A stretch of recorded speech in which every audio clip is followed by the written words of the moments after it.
உங்கள் முதலாளி, நீங்கள் ஒரு கம்பெனியில் வேலை செய்கிறீங்க, அவங்க முதலாளி, அவர் பிள்ளைக்கு கல்யாணம், அவர் ஏதோ அவார்டு வாங்குறாரு, அதனால் தம்பி விக்ரம் நீ கட்டாயம் வந்துடணும் அப்படின்னு சொல்கிறாரு.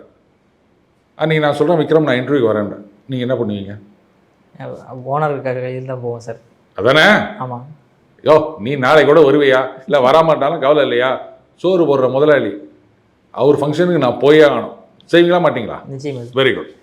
சரி, இப்போ நான் உங்களுக்கு ஒரு இன்விடேஷன் கொடுக்குறேன், இது மாதிரி எனக்கு ஒரு அவார்டு கொடுக்குறாங்க, விக்ரம் நீ கட்டாயம் வந்துடணும், 4 மணிக்கு ப்ரோக்ராம், 3 மணிக்கே வந்துடுன்னு சொல்கிறேன், என்ன பண்ணுவீங்க?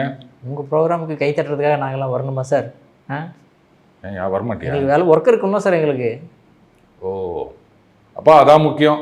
ஆமாம், நான் முக்கியம் இல்லை, இதுதானே சோறு போடுது. முதலாளி கைத்தட்ட கூப்பிட்டா மட்டும் போகிறல்ல, அவர் முதலாளி, அவர் எங்களுக்கு சோறு போடுறாரு. இப்போ புரியுதுங்களா? ஒருத்தர் கூப்பிட்டு நீங்கள் அலறி அடிச்சின்னு போனீங்கன்னு சொன்னால் அவர் பாஸ்.